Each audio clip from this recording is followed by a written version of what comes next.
Hello guys, ഞാനിപ്പോൾ വഴിയില്ല കാരണം തലശ്ശേരി ഫോളിയിലാണ്. ഇത് കുറച്ച് നാൾ മുന്നത്തെ വീഡിയോ നമുക്ക് തോന്നുന്നു ഏകദേശം 2-2.5 മാസമെല്ലാം തോന്നുന്നു. ഇനി ഫുൾ അപ്ലോഡ് ആക്കാൻ പോകുന്നത് കുറേ നാൾ മുന്നേ എടുത്തുവെച്ച വീഡിയോസ് തന്നെ. അതൊക്കെ കുറേ നാളായിട്ട് ചട്ടിച്ചോറ് ബേക്കാൻ ആസെ ഞങ്ങൾക്ക് ട്രെൻഡിങ്ങുള്ള ടൈമിലൊന്നും ബേക്കാൻ കഴിഞ്ഞിട്ട. സോ ഇന്നലെ രാത്രി കിടക്കുമ്പോൾ ഞാൻ യാസിച്ചാനോട് പറഞ്ഞാൽ നാളെ എന്തായാലും ചട്ടിച്ചോറ് വേണം.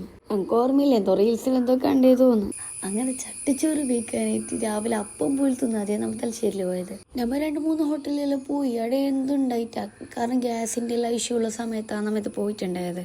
അതുകൊണ്ട് കടലും ഇപ്പം ഇല്ലയെന്ന് പറഞ്ഞു. അപ്പം എന്തായാലും കിട്ടിയില്ല മനസ്സിലായതുകൊണ്ട് തലശ്ശേരിയിൽ തന്നെ ഫേമസ് ആയ പണ്ടേത്തെ ഒരു ഹോട്ടലുണ്ട്. ഞങ്ങൾക്ക് പേരൊന്നും ഓർമ്മയില്ല.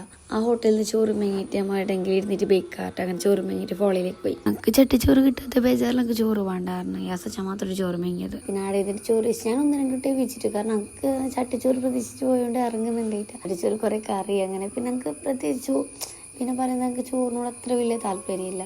അപ്പം എല്ലാം തോന്നും, ചോറിനോട് അത്ര ഇതില്ല. ജോയ്ക്ക് വരുമ്പോൾ ഫുഡ് കൊടുത്തിട്ട് കൊണ്ടുവന്നത്. പിന്നെ അവിടെ നിന്ന് ഐസ്ക്രീം വാങ്ങിച്ചു കൊടുത്ത് ഫസ്റ്റ് വേണ്ടാറിട്ടുണ്ടെങ്കിൽ പിന്നെ നമുക്ക് വയ്ക്കാൻ തുടങ്ങി. ആടെ അടുത്ത് പീടിയുണ്ടായിന്. അപ്പം അവിടെ ചോളം ഉപ്പിലിട്ട് ഇലമീൻ കൊണ്ടു അതിൽ ഞാൻ കൊടുക്കാതെ ഞാൻ ഒറ്റയ്ക്ക് വെച്ചിട്ട് തിന്നു. പിന്നെ അത് തിന്നിട്ടാകുമ്പോൾ അതിലാടുന്ന ഫ്രൂട്ടിയും ലേസ് എല്ലാം മേടിച്ചിട്ട് കൊണ്ടുവന്നിട്ട് അത് തിന്നു. രാവിലെ എന്ത് തിന്നാത്തതുകൊണ്ട് പിന്നെ എന്ത് തിന്നിട്ട് പൈപ്പ് അടങ്ങുന്നുണ്ടായിട്ടാ. പിന്നെ അവിടുത്തെ ആംബിയൻസിനെ കുറിച്ച് പറയാൻ എന്തോ ഒരു പാങ്ങ് തന്നെ. ഇതിൻ്റെ ചോറ് വയ്ക്കാനാണെങ്കിലും വെറുതെ ഓടിയിരിക്കാനത് നല്ല പാങ്ങ്. ഭയങ്കര കാറ്റും നല്ല കാമായിട്ടുള്ളൊരു സ്ഥലം. എനിക്ക് നല്ല ഇഷ്ടപ്പെട്ടു. ഇനി നമ്മൾ 12 മണിക്കാൻ പറ്റി പോയിട്ട് 6-7 മണി ആനാകുമ്പോൾ റിട്ടേൺ വന്നത്. സ്റ്റെപ്പ് കയറിയിട്ട് മിത്തപ്പം പിള്ളേർക്ക് കളിക്കാനുള്ള കുറേ സ്ഥലം ഉണ്ടായിന്. അവിടെ ഞാനും സോയി എല്ലാം കുറച്ച് കളിച്ച് പോക്കാൻ പറ്റാൻ ആടുന്ന കുതിര പോലത്തെ സംഭവമില്ല. അതിലെന്തോ ഇഷ്ടപ്പെട്ടു കീന്നുണ്ടായിട്ടാ. പിന്നെ ഞാനവിടെ പോക്ക് സീറ്റ് എൻ്റെ അടുത്ത് വന്നിട്ട് ഉള്ളാടി ഒക്കെ എന്തോ ഒരു സന്തോഷമായി. ഒക്കെ നല്ല ഇഷ്ടപ്പെട്ടു. ഓളെല്ലാം കംഫർട്ടബിൾ ആയിട്ട് ഇരുന്നിനി. ഞാനും ഓളെ പോലെ കളിക്കാനോ കുതിരയിലിരുന്നിട്ടാകുമ്പോൾ ഓള് ചിരിച്ചു കൊടുക്കും. പിന്നെ നമ്മുടെ കുറച്ച് ഫോട്ടോ എല്ലാം എടുത്ത് കുറച്ച് വീഡിയോസ് എല്ലാം എടുത്ത് പിന്നെ കടന്ന് വരുമ്പോൾ എല്ലാം ദാഹിക്കുന്നുണ്ടെങ്കിൽ അങ്ങനെ ജ്യൂസും കുടിച്ചിട്ട് പെരക്കി പോയി.